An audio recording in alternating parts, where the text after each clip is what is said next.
there should be repercussions, right, for people who make allegations that are ultimately false. Yeah, agreed. And because it always messes up one person, and then it's like, oh, okay, well, that person, they're not going to jail, or they're not, doing this or that, but nothing happens to the person who made the false allegations in the first place. Correct.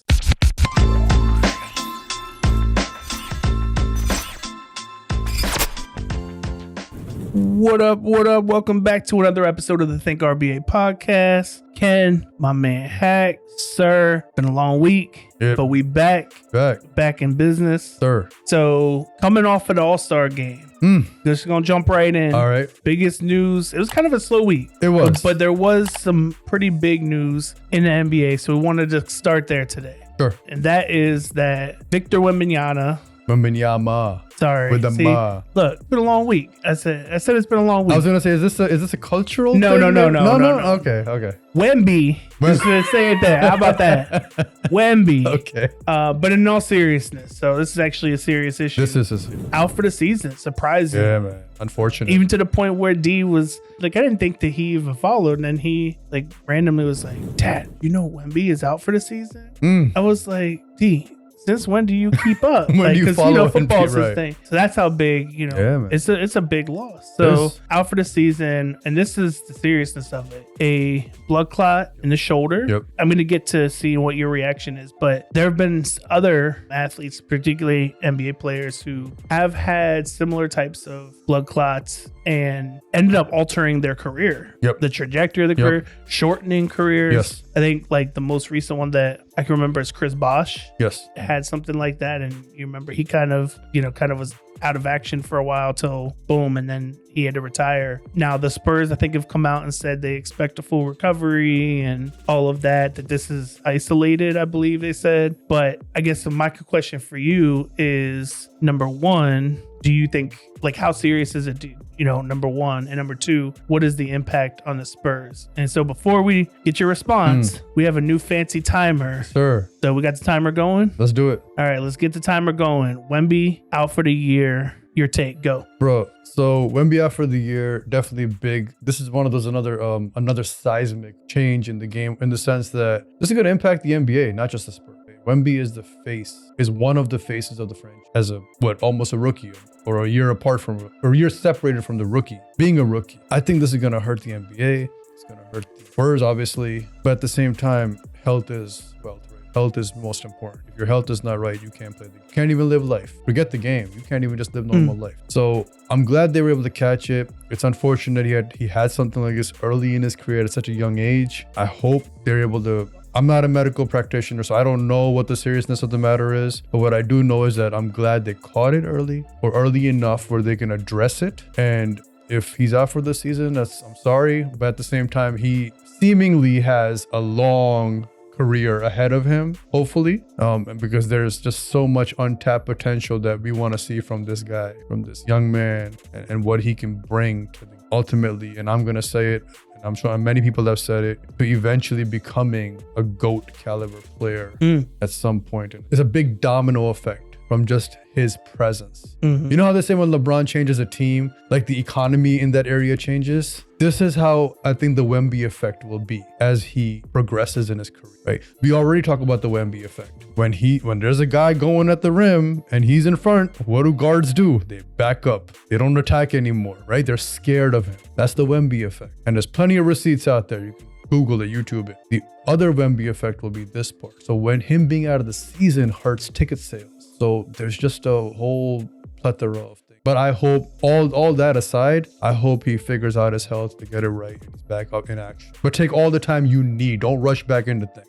So obviously, I'm not going to argue anything you just said. I echo everything you said. But I will add that the one person in this that I feel for more than Wemby, or not more than, I'm sorry, but I feel for other than Wemby is De'Aaron Fox. Like, you finally escape you finally escape purgatory, which is the Sacramento Kings. Is it though? I mean, okay. How are the Kings not purgatory? They're the NBA's I could think of other teams, but go ahead. More than the Kings? When was the last time they made the playoffs? Go ahead. 02? Sure. Like, no, the Kings are permanent purgatory. Got it. Well, actually, did they make the playoffs with Fox once? I think they did once. Okay, but still, like, you know what I'm trying to say. You finally escape and like, okay, now I'm going to a franchise, you know? They got Wemby, like, okay, me and Wemby, boom, we're the new duo. You got some other young pieces around you, and then nothing. So I kind of feel a little bit for De'Aaron Fox that you now have half a season where you're not playing without him. However, now that probably cements for sure that they are a lottery team, which then again puts them into contention for a top pick. Right. And what if, just saying, what if this brings De'Aaron Fox, Wemby with Cooper Flag? Bro, I'm just saying, because not only do the Spurs have their pick, but they also have the Hawks pick that's from the DeJounte Murray trade. So I'm just saying there. So maybe De'Aaron just has to sacrifice another half season, get through it, and know that, hey, next year we could come back with a squad. And real quick, so we only have a few seconds left. I will also say just another Spur who's out for the rest of the season, and definitely Coach Pops. Suffering from, he's been out since November from a mild stroke. He's not going to be coming back this season. So another health is wealth. Go in the game, So shout out to him and hope he continues to get better, and I hope we see him again. Yeah, absolutely. All right, so in NFL news, coming off the heels of the Super Bowl, we have the next fun event, because the NFL never stops. Of course not. Even though they have some slow points in the offseason, as soon as the Super Bowl's over, it's right to the meat market. I mean the combine. And so we've had this thing over the years, right? The players come in, and some of them, if they're closer to the top of the draft board, they may or may not work out at the combine. It's optional. And, well, I don't know about that. But there's certainly maybe some of the physical stuff might be optional. There's obviously a whole lot of other things like team meetings, etc. So long story short, they had to say that Shedeur Sanders, who is not like Caleb Williams last year, the number one projected on everybody's draft board quarterback, like Caleb was, opting not to throw at the combine, will be participating obviously in the meetings and everything else, but is going to wait to throw for the Colorado Pro Day, which I'm sure will be heavily covered by the media, given that it'll be him throwing to Travis Hunter probably. Right. So your thoughts on Shedeur and general athletes? Should they go to the combine? Should they not? 5 minutes on the clock. Go ahead. Sir, here's my question. I posed this question before I answer your question. How did the Caleb Williams thing pan out? Well, it's a lot of factors and variables. We could spend another... Who was the de facto season rookie of the year? Oh, so the rookie of the year was Jaden, but we could spend a whole 10 minutes debating. Sure. But at the end of the day, it's results driven. 3 years is what they normally got. In 3 years, we'll know who won. As of right now, Jaden has a very big head start. He has a head start. Yeah. So I'll say there's no such thing as a automatic Trevor Lawrence, right? Wasn't he number one? So what happened there? So again, right? It's a projection. So do you think he should throw? So what I think Shedeur should do is whatever his daddy tells him to do, because his daddy is not his Deion daddy. Prime Sounds Sanders. Disrespectful, bro. No. I'm not saying he's his own man. What I'm saying is his dad's been in the league. He's got the blueprint. He has the blueprint. He has the connections. He has the inside knowledge. He has every type of advantage that one would want or need to navigate this course of trying to get in the NBA as a quarterback. So sure, his dad wasn't a quarterback, but he knows enough quarterbacks to help him out, right? So in that sense, what I'll say is, hey, listen, your dad's a wise man, right? He hasn't been wrong so far. Follow his lead, man. Just, right? He's here to look. He's looking out for you. And this could also be a marketing thing, right? I want everyone to come to Colorado. I want the attention over here. Yeah. Right. I want Travis. I want you throwing to Travis. Right? We make a big event out of this. So it could be one of those like multi type things. Where, right. We get the media. You're in home stadium, right? You're in your home court advantage or home field advantage. Let's do it in our house. That's how I see it. That's how you see it. And also, like, listen, man, Pops knows best. Yeah. I'm gonna listen to my Pops. So I'm gonna say this. I remember a time when there was a player who was clearly the number one wide receiver in the draft. It wasn't even close. Okay. Came to the combine. Didn't even have shoes. He borrowed somebody's shoes. Oh, yeah. And then he went and ran the 40 Yep. in a ridiculous time for his size and speed. And that player was Megatron. Correct. Calvin Johnson. Didn't need to do it. He was already locked in. Well, it was like Dion too, right? Just showed up. Bo Jackson showed up in this ran. So part of, like, the competitor part of my brain wants to be like, look, you just go and you just do what you do, because it shouldn't matter where the spectacle happens. Because guess what? You can throw at the combine and have the spectacle in Colorado. Sure. You can do both. But the suspense. But it doesn't matter. It should be anytime, anywhere, for facts. any field. But also at the same time, this is the NFL. Short memories, not for long, right? NFL, not for long. And you could, if you don't produce, could be detrimental to your stock. Correct. But again, as I don't see that, I don't see how he could go throw at the combine and have his stock reduced at all. I mean, even if he has a couple of bad throws, it don't matter. Okay, you get to still go back to Colorado and you still get to show off and do the big spectacle or whatever.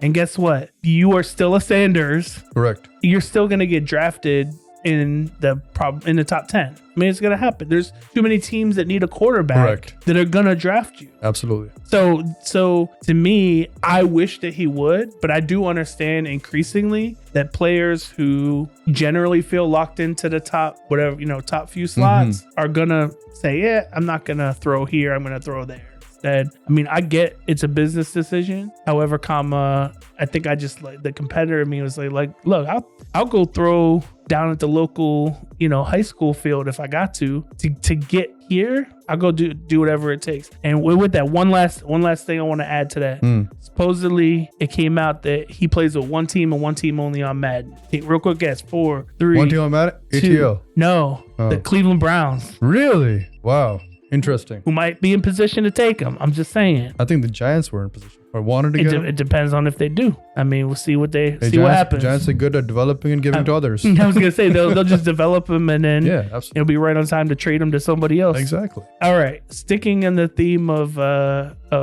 NFL, and we talked about players and having good combines and then who's going to have the better career. Well, there is somebody near and dear to my heart who had a great career. And so the rumor, I don't think it's been confirmed as today, it just popped up. But the rumor is that Julio Jones is potentially going to be retiring soon this offseason, maybe.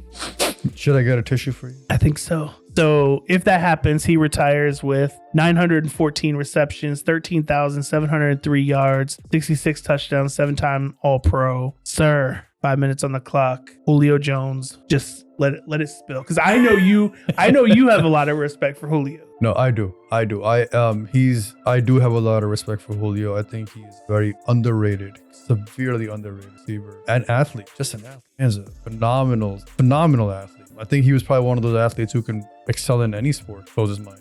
One of my favorite sessions or videos of him is when he's with Dion at a practice facility. And this is when Dion was on field and they were kind of going through some practice routes and Dion was picking his brain on, if I guarded you, how would you do this and that? And he was kind of walking Dion through his mind. I don't know if you ever saw that video. And he was and Dion was like loving it because it was exactly the way Dion was thinking. They were countering each other. And it was a beautiful clinic of inside the brains of two elite athletes. Right. And I love stuff like that. Yeah, that's content for act. Right. I eat up stuff like that. And I think he was that kind of athlete, right? Like, he was a game changer. He would make a difference. He was the kind of guy you demand a double, triple team. And he still wouldn't. And he still got down to business, whatever he had to do. So he was that kind of guy for me. My son, his first ever jersey, his first ever jersey he got was a Julio Jones ATL number 11, that red one. And he still has it. My daughter wears it now. Yeah, she wore it to the Jersey Day for school. They got good taste. I mean, she likes red. It looks good on her. She has no idea. She was asking me, Dad, who's Jones? I was like, oh, you'll find out. I'll show you some clips. Julio Jones. He's him. He's him. He was him before him was absolutely a thing. Him. And I don't know. And I want to part it with my last words saying that, you remember that card I sent you? I still have a picture of it. I don't know if you have the card still, but we should put the card up. We should. I have to find it. It's got to be. But I do have a picture of it, and I'll share it with our editor, Antonio, and let him maybe share that note that I sent you the day he got traded. So that's actually where I struggle because obviously there was a little bit of a bitter breakup. Yeah. With the Falcons, and so like the petty side of me when I saw the news that he retired, I was like, I thought he'd been retired, but that was just the petty side of me because it's always Falcons over player, right? But I do hope that there's a reunion, that he signs the one day. He's got to retire as a Falcon. I mean, can't. Only makes sense. Can't retire as a Titan or an Eagle. I mean, it only makes sense that he retires as a Falcon. So hopefully they work all of that out. Look, for me, there's so many memories from him coming in his rookie year with the dreads, and then he cut him off, and he just was a monster. The one thing I knew going into Falcons games was that Julio was gonna. I mean, he wasn't always gonna have 100-yard games, whatever, but like he was always gonna command defensive respect. Correct. And he was always gonna command that. And for a while when we had Julio and Roddy White, it was just like, oh my God, like weapons, because we got two guys that are both. It's like having a Jamar Chase and T. Higgins, right? Like, you've got these two elite receivers at that point. One's happened to be a little bit older and on his way out, but I mean, Julio was just nasty with. I mean, some of my fondest memories. I mean, you talk about the 300-yard game against Carolina. You've got the one where he mossed Luke Kuechly. Or there's another Panthers one. He mossed him. The long touchdown. He had the screen, the game winner, 60-yard screen against the Eagles. He would chase out interceptions, and he was the GOAT. Yes, at chasing down interceptions, and I mean, he would just come from nowhere and make these like touchdown saving tackles. Yeah, I mean, he was, and then of course, and it pains my heart, but like that catch in the Super Bowl. I mean, it should have. I didn't want to bring it already has gone down as an iconic catch, but had we won the Super Bowl, it would have. Top to me, catches, it would have been the second greatest catch in the Super Bowl behind the David Tyree helmet catch. Yeah. If there is a retirement ceremony, there will probably be some allergies acting up. Because he was the man. It's the same way as Matt, right? When Matt did his, I mean, it was like, man, that's a good chunk of my fandom. Yeah, and man. Now it's over. And them two teaming up, man, they used to link up. So. I know. So shout out to Julio on that. All right, next up, and this one is kind of a crossover. We've seen it a lot in the NFL world, but it's been happening in other sports too. And this is a little bit more of a serious topic. So athletes being robbed when they're not home. And so this has been popping up. I mean, obviously there was the big one last year or this past season was Joe Burrow, right? I think they actually just recently caught the people too because they were flashing around his jewelry on Instagram. 7 people. Dumb. So there was a Joe Burrow. I think recently John Morant just got within the past couple of days. Carson Beck, who used to play with Georgia Bulldogs, just transferred to Miami to be their quarterback this year, and his girlfriend is on the basketball team, and he got his Lambo and Mercedes stolen. Lambo in college, bro. NIL. NIL deal. He was the starting quarterback for the Georgia Bulldogs, what days bro. Are we in? So he got his Lambo and Mercedes. Lambo in college. He got his Lambo and Mercedes stolen. But again, like, let's put the clock on and start with you first. Sure. Kind of see what your thoughts are on all of this happening and why and how. Like, what can we do about it as a sports system? Listen, bro. I'm gonna say, what was that line by Wayne? Right, real G. Like lasagna. Whatever. Why you don't flaunt anything? Don't put it on IG. Don't show the world how rich you are. Wear normal people clothes, act like normal people. Don't go out there showing up. I know you're a celebrity and the public figure. People get to see your salary. I get it. But there is a way to also carry where you don't go and wear these bling bling. Just to kind of flaunt it. There's no reason to, right? Because that only attracts unwanted attention. I get it. You earned it. However, okay? And what? It only feeds your ego that I can wear it. I can afford it. And what? Congratulations. There's being bigger than that. Because when you do that, what happens? Now you're attracting unwanted attention. All right, there's my target. Now I'm going to keep a track on this person. How did it move? Now they're traveling here. Now they're going here. Now on vacation. I'm posting on IG. I'm letting people know what I'm doing. Why? Right? There's some people who don't do that. I get it. And from what I understand, there's a big crime ring. There's like an organized crime that's happening with this thing. It's not just a bunch of folks thinking, oh, I'm just gonna go get whoever. People have been getting robbed for a long time. Celebrities have been getting robbed for a long time. But if you know that this is an epidemic, there's something there's like a trend with this, then just try to keep yourself out of the limelight as much as by not flaunting your wealth. Right? Lambo in college. Why? The average college student can't afford a Lambo, so you're gonna stand out anyway. You're gonna stand out like a sore thumb. Why? That's just being young and dumb. That's how I look at it. Being young and dumb. For the folks who are part, I guess, like Ja, right? Ja and Pat Mahomes, Travis Kelce. From what I understand, it's an organized crime ring. So whatever you have to do, man, hire more security. If you can afford that $500,000 jewelry, designer bags, this and that, then up your security. From what I'm hearing, they're jamming, they're doing Wi-Fi jammers and whatever it is. Well, up your security. Get some man security. You can clearly afford it. Up your security. And flaunt less, protect more, and just move forward. So about the only thing I agree with you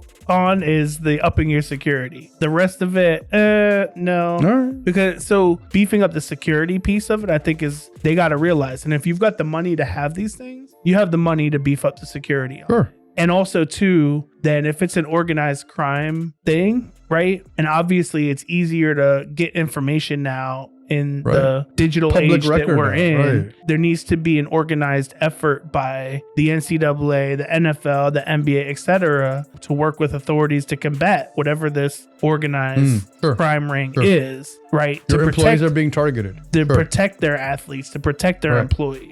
But like, does that mean that, I can't wear a nice chain or have a nice bag? Like, you can, just don't flaunt it. But don't show it off. But then what's the point in having it? It's not about the flaunting point of having it is to have it.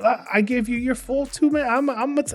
I got 9 seconds left. I'm just saying, like, that's not just me wearing it is not flaunting it, right? You can wear it. This one we're gonna have to go a little over on because you can wear it, but there's no reason to post about it. There's no reason to go show it off on purpose. There's no reason to have a Lambo in college when the average college student can't afford even a regular Mercedes Benz. So if I got an NIL, that's my problem? No, that's not your problem. Use your money wisely. Because a Lambo is going to get you from the same spot, point A to point B, as my whatever car is. But it doesn't matter. That doesn't give somebody the right to steal it. No, it does. You're absolutely right. But it does warrant unwanted. Okay, so that's where you beef up the so now spend your money that way then. So I'm one that I'm not gonna put myself in other people's pockets, right? Sure. Yeah. If you got it and you want to buy a Lambo, buy it, right? Like that's what comes with that though.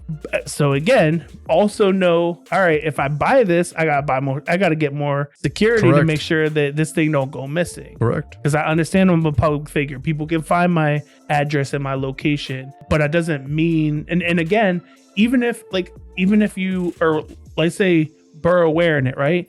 He doesn't have to post it on social media for it to go on social media. I agree. So does that mean he's flaunting it just because he's in the public and people are taking pictures? No. But that's still, but those same group will still say, oh, that 9 chain. You want me to that 9 chain looks good. You want me to tell you something? The richest people on the planet don't flaunt anything. You will never know that the richest people on the planet. That's the difference. I do understand that. That's a big difference. But there's also like, have you ever seen an NFL owner flaunting anything? He looks like a normal person. He dresses like a normal person for the most part. I've seen Arthur Blank in his tailored suits walking down the side. I mean, his Taylor. How many people? A lot of people get tailored suits. Mafia boss. A lot of people get tailored suits. I know. I'm just saying.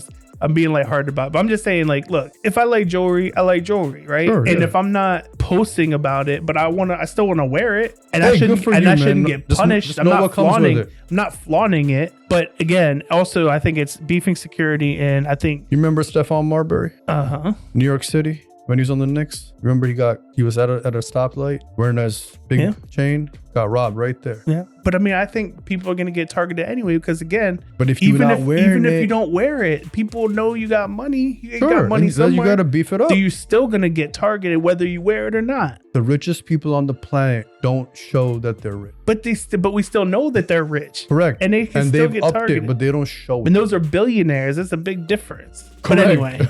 But anyway, I just think that there's a fine line of saying somebody's flaunting it. Like, no, sure, yeah. Flaunting it is very different than I just like nice things. Completely agree with you. Because I don't think Joe Burrow's flaunting it. No, I agree. There's you could tell where someone's flaunting it versus someone's. Yeah, I get it. But with nice things also comes that other side of it. Right. But if you have to protect that, and you have to spend now to protect that. Right. So you're spending money to protect money. But again, I also think too that the leagues collectively, if this is now becoming an epidemic per se, right?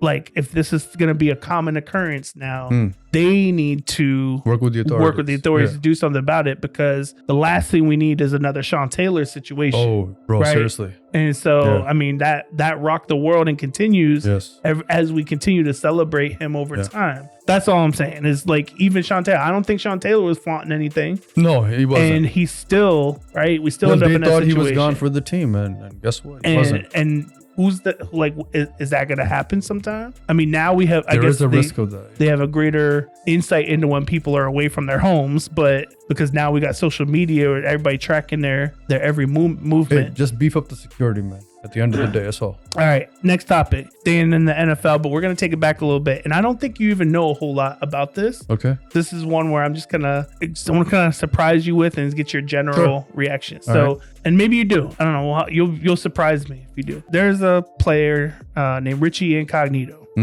He plays, I think, or most recently, I don't know if he's still active or not. I can't remember. With the Raiders, but back several years ago, years ago, he was with the Miami Dolphins, and there was a big scandal. They called it bullygate, because everything has to have a gate, like, of course, attached to it. Spygate, bullygate, where his teammate, fellow offensive lineman Jonathan Martin, like, suddenly retired, left the game, and then they were claiming it was due to bullying. That was the narrative that kind of hit the media and started pushing or whatever, and ended up getting Richie into some hot water and kind of messed up his chances and perspective with other teams. And eventually he got another chance, and but it really did some damage to his reputation, his career. So fast forward years later, and I guess recently Jonathan Martin, in some conversation with ESPN, was like, yeah, no, there was no bullying at all. And we've come to find out that the bullying narrative that was pushed through the media was his mom. Or supposedly was his mom, Jonathan Martin's mom. About Richie. That was pushing the whole bullying narrative, whatever. So now Richie, of course, is, a little perturbed, to say the least. It'd be nice. Missed opportunities are a friend. Yeah, and starting to call out some of the media members and whatnot about, how that impacted his career. Yeah. So I just want to throw the timer on, and we don't even have to go a full 5 if we don't. But what are your thoughts on that, and what do you think should come of it? Bro, here's what I'll say about that, right? I feel bad, right, for this irresponsible reporting. This is where media has that responsibility. Just don't post out whatever, whenever, however, without validating the facts. Martin, what's his first name? Jonathan Martin. I don't know if he knew his mom spread those, whatever that is. But I'm sure he was aware that his name was being used as that he was bullied. It becomes your responsibility at that point to correct the record, doesn't it? Why so many years later do you come out with this? Why not then? I mean, this is me without knowing, and this is me just coming in blind with it, right? That's my question. Why didn't you say something then? Did you wait, a decade or so to say, oh no? Why now? Are you trying to get back in? Trying to get a job? What's the deal? That's my question. Why? What's the timing of the motive? You mean? Yeah. So that's my question. And as if I'm Richie, I'm perturbed. Bro, how much you ruined my career, opportunities. What if you had I'm gonna retire. I'm gonna go into reporting, broadcasting, something else. You ruined all that, right? Not you, but that incident ruined all that. Or tarnished. Because I don't know if it's ruined yet. Sure, it's tarnished, but at the same time, a missed opportunity. Right? when people hear his name, he's connected. There you go. It's oh, wasn't he the guy that? Correct. Yeah. So that missed window of opportunity of all the sponsorship deals that could have gone out the window because of it. I'm assuming Richie Incognito was a good player, right? Yeah. Where he has a nickname I recall that name from Madden. So that's my take on it, right? Why didn't you speak up earlier? Why do you speak up now? Right, and what's the motive and the agenda now that you're speaking? And has anybody interviewed the mom? Is the mom still present? Yeah, I don't know. Right? Some of the details are still question. A little and those media people. Where's your well, responsible journalism. Yeah. What are you doing? And there's some high profile media folks that he's I'm not surprised. Been going back after. Not surprised. And a power to him, and I hope he gets, right whatever it is for him. He's able to find some solace in it. But that's unfortunate. Yeah. I mean, if all of that is true, I think if I were him, I'd definitely be looking into some kind of defamation case. I mean, I don't know what all the laws would be around that and what was reported, but I'm sure there's some kind of case to be made Back pay or whatever, around defamation and potential lost wages and all of that. I mean, I'm glad that eventually he landed on his feet. But the mental toll. Yeah, no, I mean, and just being connected to it. Like when people hear Richie Incognito, they don't think great offensive lineman right away. They think, oh yeah, the bullygate scandal guy, right? And even when it was happening back in the day, I was like, these offensive linemen, 300 something pound, like, can you really bully? Like, I didn't understand the whole thing in the first place. Although, we've got to a bit different place in society since then, where like, yeah, it's mental health, and yeah, you don't have to. You can be a big guy and still, ragging was a thing back in the day. Ragging was a thing back in the day. Yeah, you can still be a big guy and feel feelings and all of that. So I guess from that aspect, but it's just I would feel the anger as well, but yeah, I would just be looking at like what are the legal outcomes of this, because for me, if it wasn't so bad, like certain things you could let go, right? But I just think that there's too many people are willing to make allegations in this day and age, and we don't always fact find on that. Right. And so it's hard to there should be repercussions, right, for people who make allegations that are ultimately false. Yeah, agreed. And because it always messes up one person, and then it's like, oh, okay, well, that person, they're not going to jail, or they're not, doing this or that, but nothing happens to the person who made the false allegations in the first place. Correct. And one life usually is ended up maybe not always ruined, but impacted significantly. And not just him, his family. Yeah. They have to deal with it. Yeah, absolutely. So for the last little bit, we're going to bring back one of our favorite little segments called Deep or Not That Deep. This is by, I want to say popular demand or by request. By request. By request, yes. Was it by request or instruction?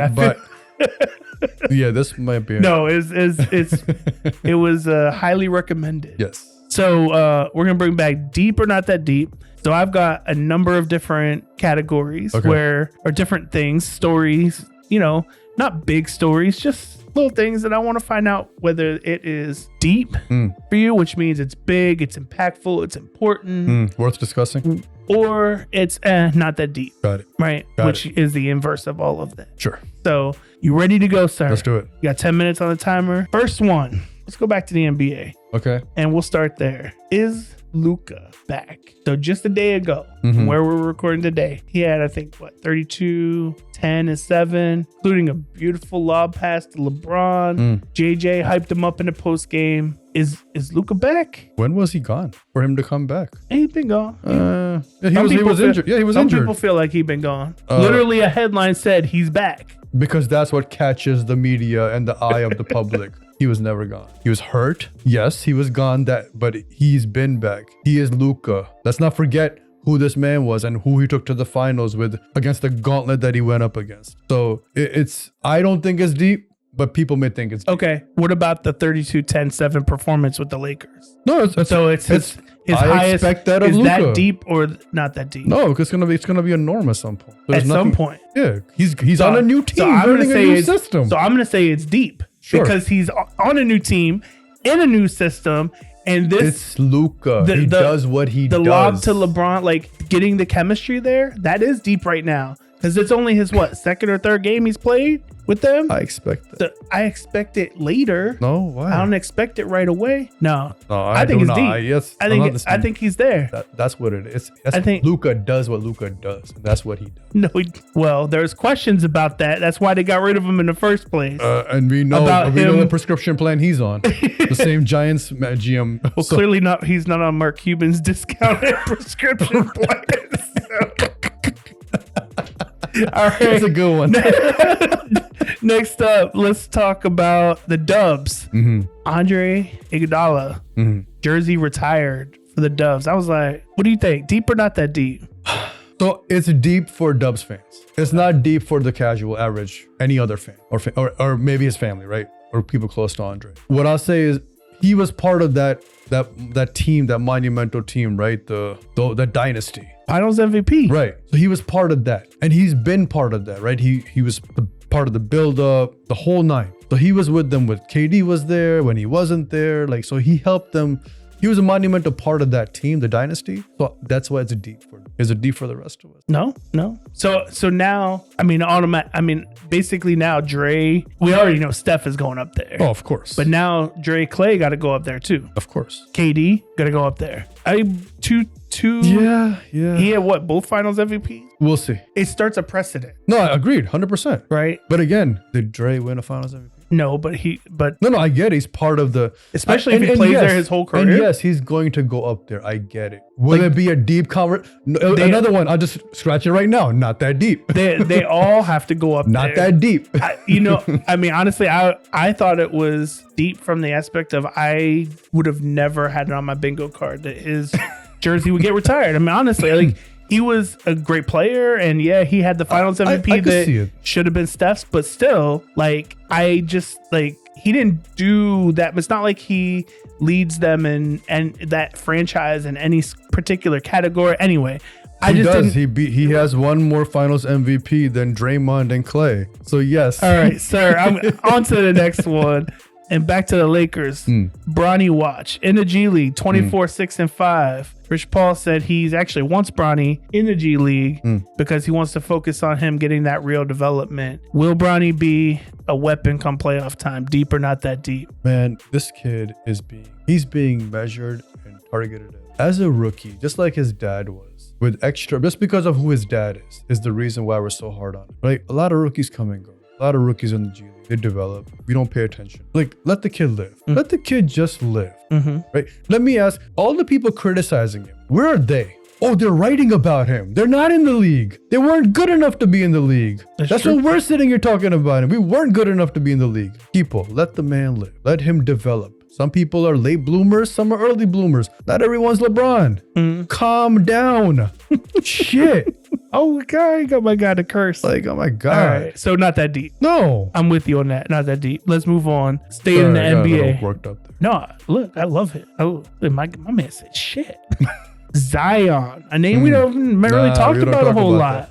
Supposedly, he is at the lightest that he's been since joining the NBA. Deep or not that deep? Why is this news? Like, shouldn't Zion already be responsible enough to not even have this be a thing that's discussed about him? Look, but it is. Correct. But isn't his team now? It's what? Isn't it his team now? I thought it was his team. No, Brandon Ingram got traded. So now it's his team. Bro, the Zion Wade thing has been a thing before he even got drafted. And the fact that we're still here talking about it tells me that clearly there's some disconnect, that he's not doing what he is supposed to do. And he even admitted it when he came on Gil's pod a year ago, whatever, when they were in Vegas, saying about, like, you got all this money, you can eat whatever you want. Like, yes, but there's this thing called responsibilities and priorities for the employer that you play for. And maybe New Orleans is not a winning organization, so they don't maybe hold their folks accountable to that level or degree. When's the last time you saw the Pelicans in the conference finals or sniff it? Yeah, that might be purgatory. There are.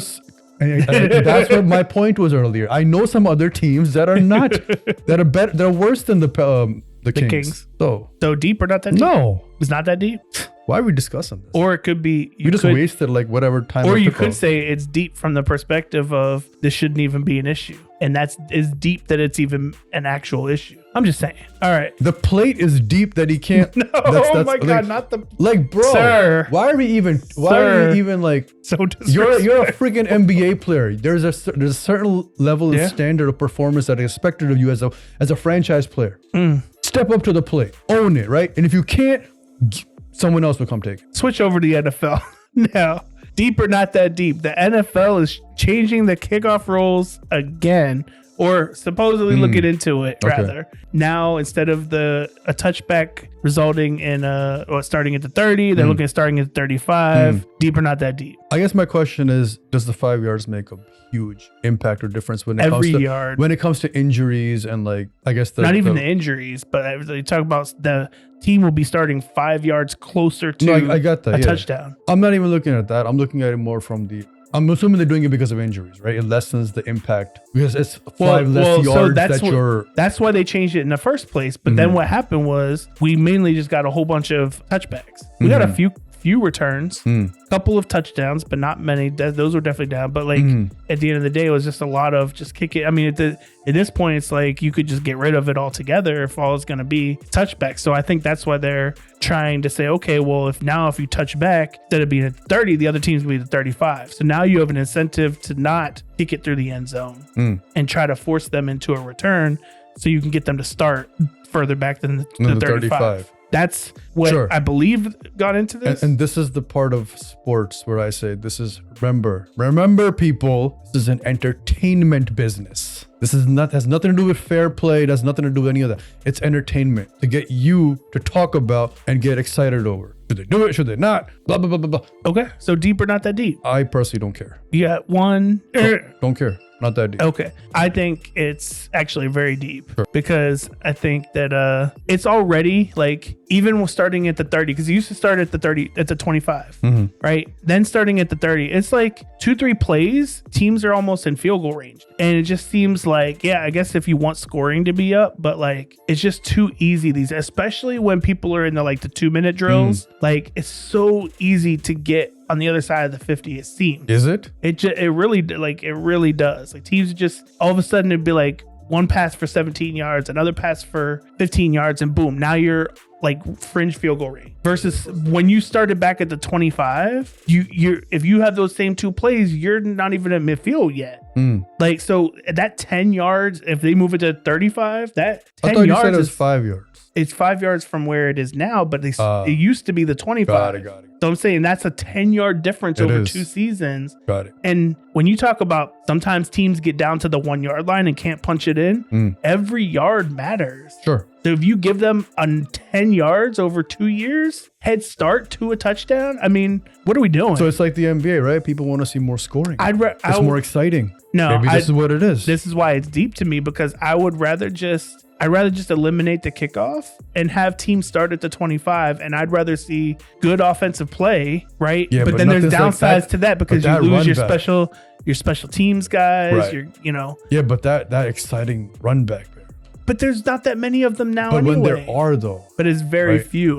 But that's what makes it special. So why sacrifice the quality of the game? Why do you think Devin Hester's special? But there's no more Devin Hesters anymore. But there could be one. There was 3 or 4 kick returns last year. It was not. And that's what makes it special. The guys who did it. It's stupid. I'd rather see them start from the 20. Like, you should have to use your skill and go the full length of the field. So okay. That's so it's deep to me. And again, why do we keep changing it? So does this put the onus on the defense then? A lot heavier. But if you got to keep changing the rule, if you got to keep changing it over and over, like it's like the All-Star game. Eventually, the NBA All-Star game, like eventually you keep changing it, and we're changing this and we're changing it. Yeah. Like you're gonna have people like you are like, I'm not even. This is stupid. Yeah. So at this point, I just, at this point, if we are worried so much about safety, like just get rid of it altogether. That's my thing. All right. 2 more things real quick. Aaron Rodgers parting from the Jets. So deep or not that deep. And I'm going to say that with the caveat of remember who they traded for to make him happy. Davante Adams. But now, and so Davante made that. Yep. They made that trade. Yep. And now Aaron's going to be gone again. So is Davante from one purgatory to another?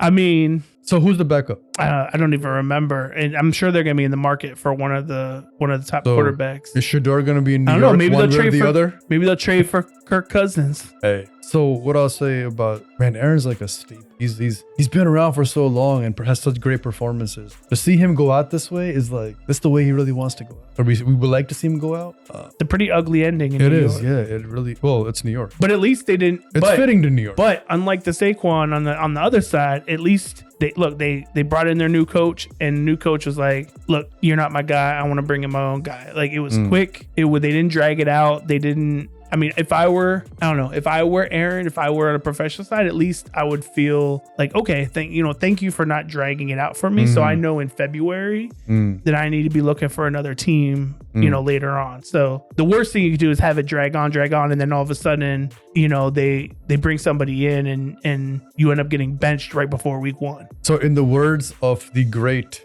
Dylan, it's the Jets. So just end the season. It's the Jets. Yeah, so I don't think it's deep from the perspective of Aaron Rodgers. I do think it's deep from the perspective of Devontae. I feel bad for Devontae. It's like he went to the Raiders because he was, like, oh, we're gonna pair you with your old college quarterback, right, Derek Carr, and they had a good, one decent season, and then Carr got hurt, and then all of a sudden, then the Raiders were like, all right, we're shipping Carr out. Okay. Now I'm frustrated with the Raiders. I've been dealing with them. Okay, we're going to send you back to Aaron. Okay, I got half a season with Aaron. Aaron's out. Like, so here's the trend. No, can Devontae just get a good quarterback? So here's the trend. Don't have reunions. Right. Just go get a quarterback you don't know. Well, they can send him to Atlanta. Have Drake London, Devontae Adams, and Michael Penix. I'll take them. Same result though, unfortunately.